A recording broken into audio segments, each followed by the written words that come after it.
It's either big ears or Frankenstein. No, Frankenstein's gone. He's actually a civilian now. He's just doing this for fun. And Elon Levy is too. Frankenstein's monster, Jonathan Konkunkri, is with a big old dome, Sebastian Gorka dome. He's gone. He's actually now operating as a civilian. Hello, I'm Ben Brown. Welcome to Verified Live. 3 hours of breaking news.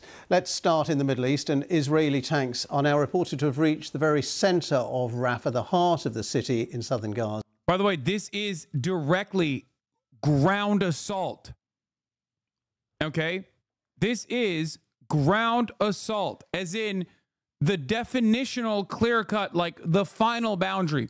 Obviously, blowing up humanitarian aid convoys and supposedly safe zones and causing fires in tent cities that exist only because you caused explosions elsewhere.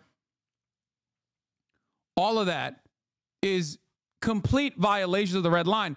But there is no, like, you're constantly finding the Biden administration redraw that red line over and over again. And the one thing that they kept saying is like the ground offensive, the ground offensive. We just don't want a ground offensive. Well, now you have it. Now you have that too. Where the fuck is it? As Israel carries out its most intense bombardment of Rafah since the war began, hundreds of Palestinian families who were already displaced have fled temporary shelters in Rafah following airstrikes and tank fire by Israeli forces overnight. Well, it all comes despite... Why the think, man, think. Over that Israeli airstrike on Sunday, which led to a devastating fire at a refugee camp, killing 45 people, including women and children. Now, the UN Security Council will be discussing the situation in Gaza later on. Well, meanwhile, the Israeli military says it is investigating the possibility, it says, that weapons stored in a nearby compound caught fire from its airstrike on Sunday in Rafah. Here is the Israel Defense Forces spokesman, Rear Admiral Daniel Hagari.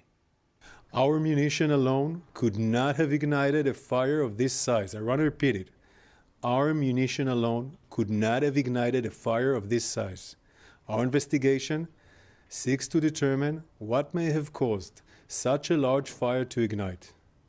We are looking into all possibilities, including the option that weapons stored in a compound next to our target, which we did not know of, may have ignited as a result of the strike. That's Daniel Hagari of the IDF, and the IDF have promised a swift... It is pretty crazy that Daniel Irgari, is famous for literally pointing to a calendar with Arabic lettering on it and lying and saying, here are the names of the Hamas terrorists, and doing the worst type of propaganda. Like that guy, at least get another guy. You don't have another guy with big old ears? No, that's the one guy you have? Like, they're not even recycling the people that are losing personally any kind of social capital they may have.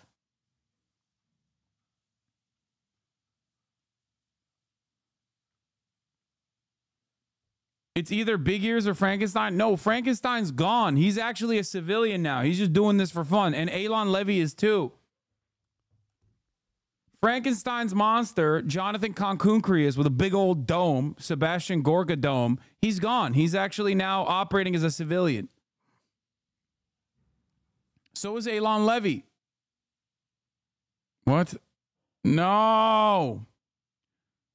No. Come on, Haaretz. God damn it, bro. The most paywalled motherfucking website of all time, dude. I swear to God. Oh. You have to click the link again because you were refreshing the Adblock article. Oh. The Ministry of Health in Gaza. 21 were killed in the Israeli attack on a displaced persons camp in West Rafah. IDF. We were not attacked there. According to the ministry, 64 people were injured in the attack, including 10 in serious condition. The emergency committee of the Rafah municipality stated that most of the victims, both dead and wounded, are women and children. Wait, why are they saying that? Why are they admitting that? People were killed today in a displaced person camp in 21 West Rafah. This is what medical personnel on the Gaza Strip said. Oh, it's a mistranslation. They're saying they didn't attack there. Bro, that's so funny. IDF, we were not attacked there. I thought you... Dude, what the fuck? Yo! Yo! I thought they were... I thought they were just admitting it now. They're like flexing.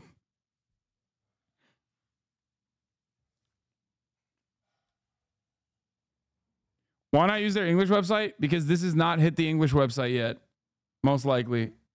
And the chatter that sent it to me is Israeli. I'm sorry, Google Translate is anti-Semitic. Yeah, this is crazy. Dude, Google Translate is just like, fuck it, YOLO. Israel, we did it. And we are not sad.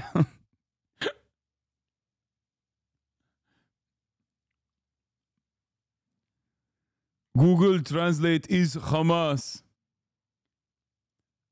Earlier today, Channel 4 covered it, but TOS at 18 seconds. Here, we'll look at this. Rafah, more broken bodies, more blood in the sand of the now forever displaced. According to local emergency services, at least 21 people were killed, 64 injured. At the end of this footage, a child on his knees rocking back and forth over the body of a woman.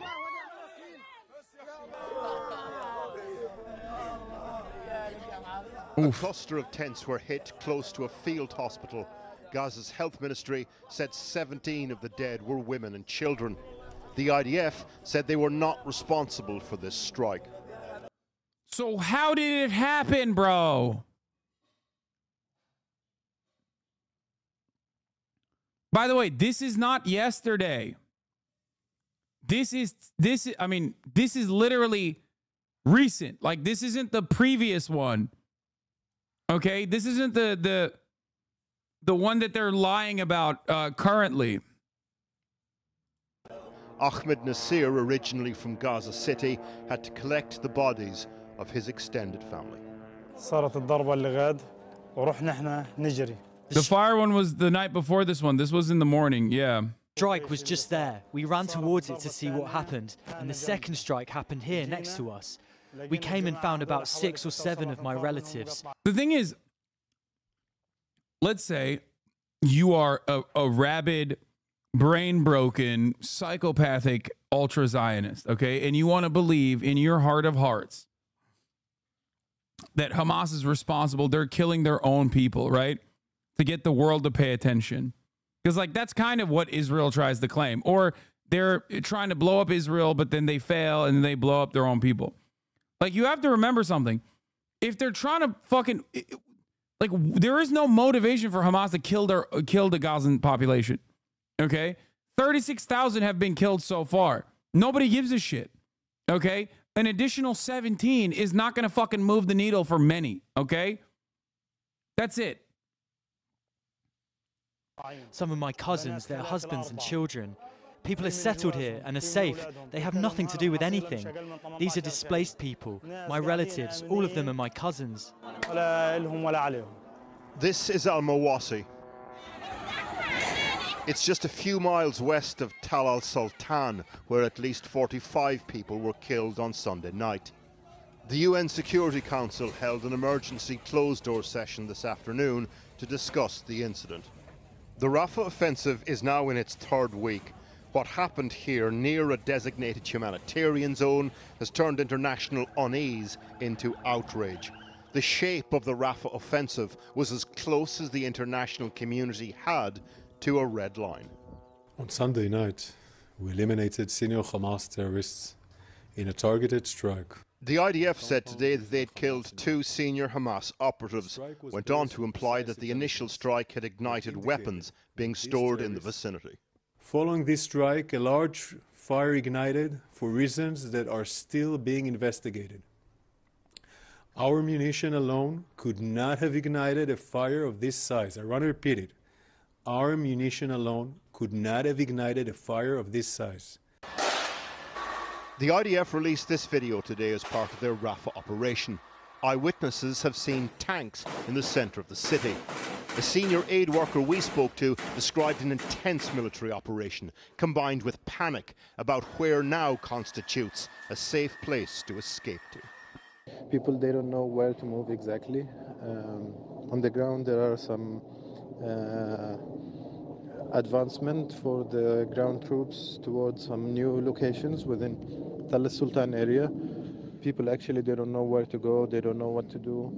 They don't know if it's safe to move within the humanitarian area or not. The International Court of Justice called for a halt to the Rafah offensive last week. 3 countries officially recognised a Palestinian state today. The ICC awaits its request for arrest warrants. And this young man takes one last look, then zips up another body bag. Well, a short time ago, I spoke to William Schomburg, head of the International Committee of the Red Cross delegation in Gaza, and he's currently... How do you convince someone who believes of accidental fire which kills so many people in Gaza? What do you mean accidental? They bombed it. Like, I don't know. Like, what do you mean accidental fire? Like, they lobbed missiles at it. The fuck? Show them the goddamn videos.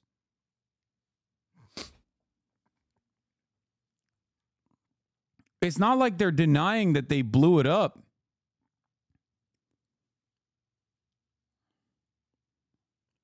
I know it was not accidental. The spokesman on TV. Yeah, they lie all the time. I don't know what else to tell you. Like,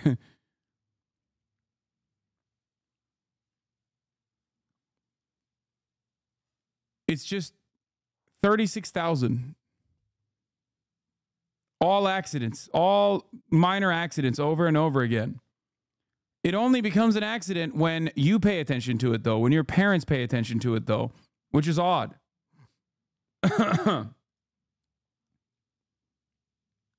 Yeah, we're going to be doing the Creators for Palestine live stream Thursday.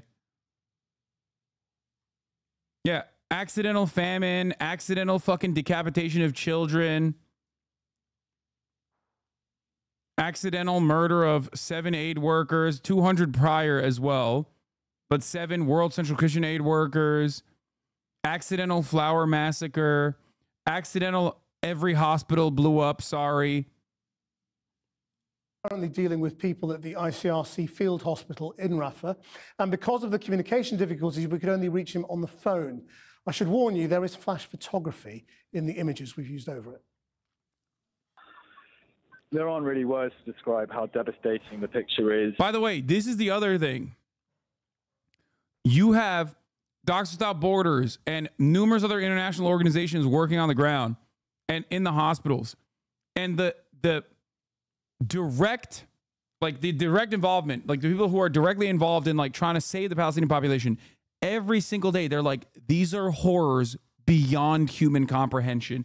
In all of my years of working in active war zones and working through conflict and working through famine, I've never seen such atrocities in display. These aren't like random doctors, okay? Half of these guys have been around. They've gone to Iraq. They've gone to Afghanistan. They've seen what America has done to a native population in its occupation. And they keep repeating it over and over again. They're like, we have never seen this level of violence. We have never seen, this is the worst humanity has ever been throughout history. Tonight in Rafah, we today have had, again, a serious incident that has led to an influx of patients into the Red Cross field hospital here in Rafah. They have private practices in strip malls when they ain't doing this? Wait, what do you mean? No, these guys aren't like fucking...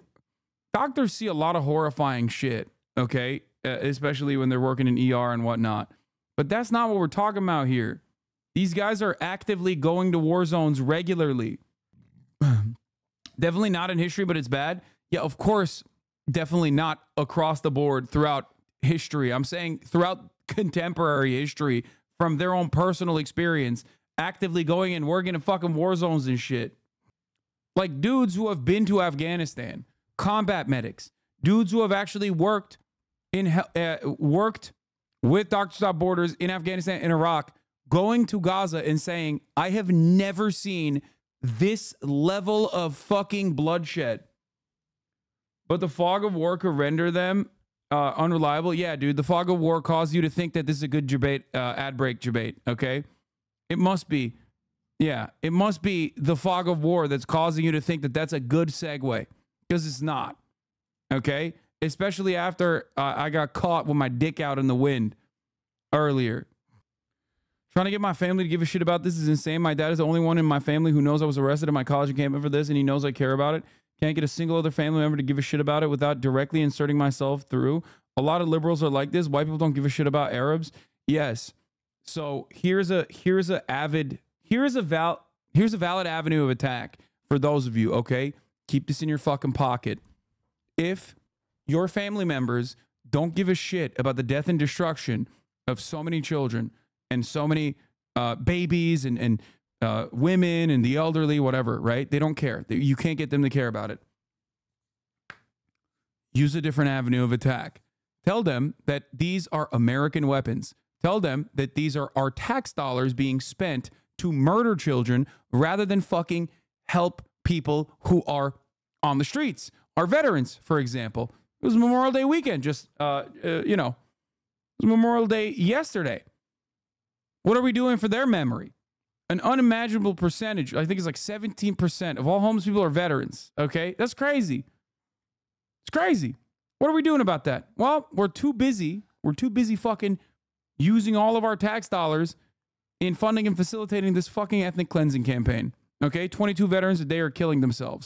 Every single dollar spent on bombs that Israel is gleefully using on a civilian population that it is trapped inside of an open-air prison could have been spent, every single dollar that went to that bomb could have been spent on the roads, could have been spent on the infrastructure, could have been spent to harden our infrastructure against climate change, could have been spent on whatever, insert whatever cause your fucking dumb fuck parents care about, okay? Combating crime, combating poverty at the heart of crime, combating homelessness, fixing the housing market, building new homes. Because guess what? America has a shit ton of issues. What won't work usually is, what if that was you? Because Americans will never be on the receiving end of this kind of violence. So we cannot conceptualize it. Okay? The only time we've seen this kind of violence is when we are doing it to other people that look like them. So for us, it's like unimaginable, unheard of. No, of course, you can't understand this. This only is seen through television, where the American government is doing it to people that quote unquote deserved it, okay? It's impossible for many to even remotely consider this happening to them. So you have to remember that, and then, figure out what they do care about and go, here's where the money is going. Did you know that since the year 2000, the number of veterans killing themselves is 5 to 10x the amount the American soldiers killed in combat? Yeah. It's not shocking. The 22 a day number is actually no longer 22 a day. It's 17 a day, by the way. Before somebody fucking clips that and goes, Hasan, you're lying. Oh, how brilliant. How wonderful. Look at the progress we made. Only 17 veterans killed themselves every day. Not 22, guys. We did it.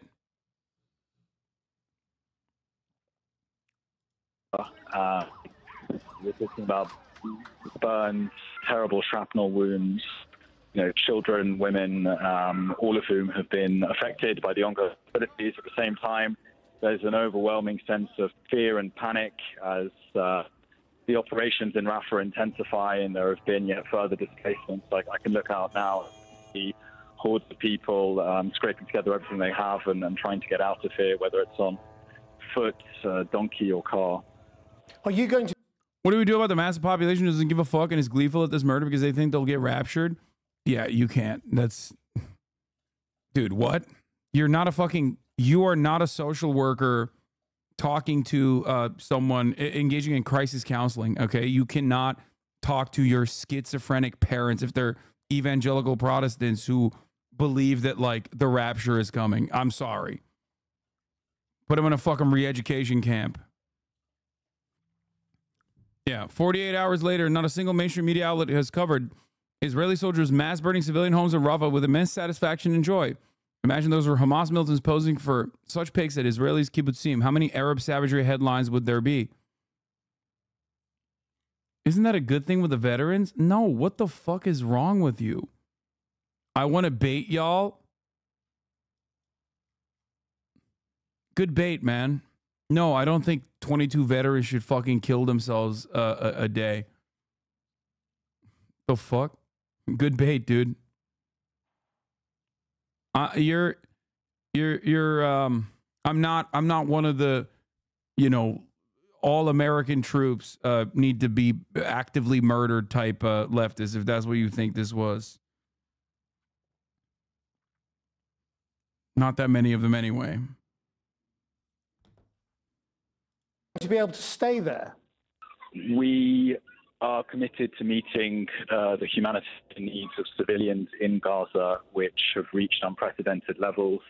We have a field hospital, like I mentioned. We have an office here, and we're doing everything that we can to support civilian needs, and we will stay here and continue with our work.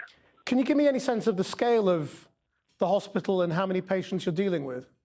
The other night, following the airstrike on the Kuwaiti Peace IDP camp, we received, I believe, 32 patients, heavily wounded individuals. We conducted amputations, dealt with several very difficult burns cases. We also have an outpatient department where we have a constant flow of civilians coming in, those who have been weapon wounded, but also just families who are looking for some health care. In a situation where there are almost no functioning hospitals. And what happens to patients who have such drastic surgery, such as amputations, after you've dealt with them? Where can they go? We try and follow up with them, but of course, we have other patients that we need to tend to. For the time being, they will stay within the hospital, and then after that, we will see with the families what options that they have, and they will most likely return back to different camps or homes that they've been living in following the displacement of the majority of the population for several months now.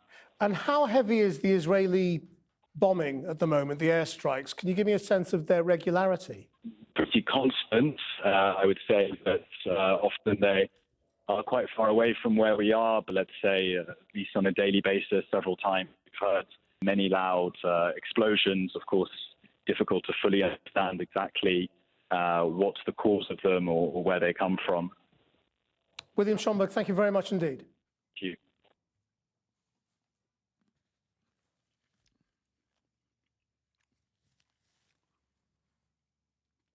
Yeah, for the record, I don't engage in like veteran worship or anything like that. That's not what I do. I think it's pretty crazy to say that I, of all people, engage in veteran worship, considering that, like, one of my most famous quotes is directly talking about the eye hole. So, no, I don't do that at all. I think it's, veterans can get this fucking smoke too. I don't think it's a protected category by my standards, at least. Now, having said that, I mean, Brian Mass too. But having said that, that doesn't mean that, like, random dumb fucks who wanted to fucking get a Camaro or wanted to escape poverty or thought that this was a good way to get some semblance of upward social mobility by getting a fucking college education paid, then now have crippling PTSD, deserve it and should kill themselves. I don't think that. Especially if they no longer are staunch defenders of American empire. There are plenty of fucking radicalized vets who have seen firsthand the atrocities, who now atone for it every day, who have to live with that scar every day and have to atone for it every day. Many of them are in this community as well. And transparent investigation into what happened, something which the UK Foreign Secretary Lord Cameron has also called for. I think that what happened in Rafah overnight really did look very, very concerning, very worrying, and so we're asking for that to be investigated rapidly. The Israelis have already said it was a tragic mistake, but we want to see that properly investigated. Look, what I want to see is a stop in the fighting. We want a pause, which has been offered by the Israelis, a hostage deal to Hamas that would let prisoners out of Israeli jails, and have that pause, because what we need is to get the hostages out, get the aid in, and have that stop in the fighting, which we can then turn into a permanent, sustainable ceasefire. That's what I want to see happen. So that's the Foreign Secretary, Lord Cameron. Well, a little earlier, I spoke to our Middle East correspondent in Jerusalem, Hugo Bachega, who told me this is the first detailed account we've had from the Israeli military about their version of events on Sunday. The Israeli authorities are under, a lot of pressure, international pressure, after this attack. So today we heard from Daniel Hagari, a spokesman for the Israeli military, and I think the message here in this briefing was very clear. We just heard from him saying that the Israeli attack alone could not have ignited this fire. And he's saying now that one of the possibilities being explored is that weapons being stored, near the target of this attack might have caused this fire. There was no evidence of that. He said that images posted on social media from the aftermath of the attack are being analyzed by the Israeli military, and those images, according to him, appear to show secondary explosions that he said might have been triggered by... You're not doing your job. You're not doing your job.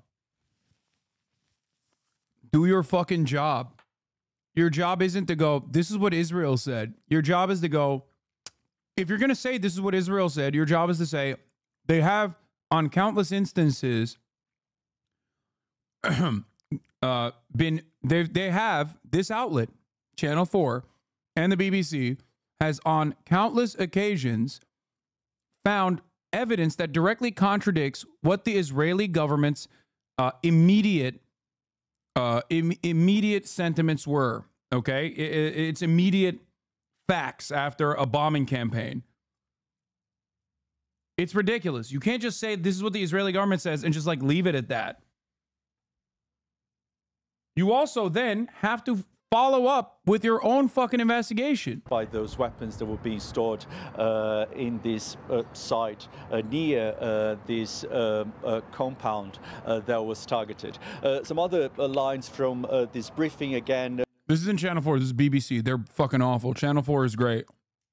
He dismissed reports saying that this attack happened in an area that had been designated as a humanitarian zone by the Israeli military. He said the target was almost 2 kilometers away from this humanitarian zone. Bro, you're not doing it. You're not doing it. See, he's not doing journalism. He's not. He's just repeating what the Israeli government is saying. It is newsworthy when you recognize that Israel has time and time again directly lied. Or the newsworthy aspect of this would be there is no evidence to substantiate these claims. Just anything. Literally anything. You're not the PR department for Israel. What the fuck is going on?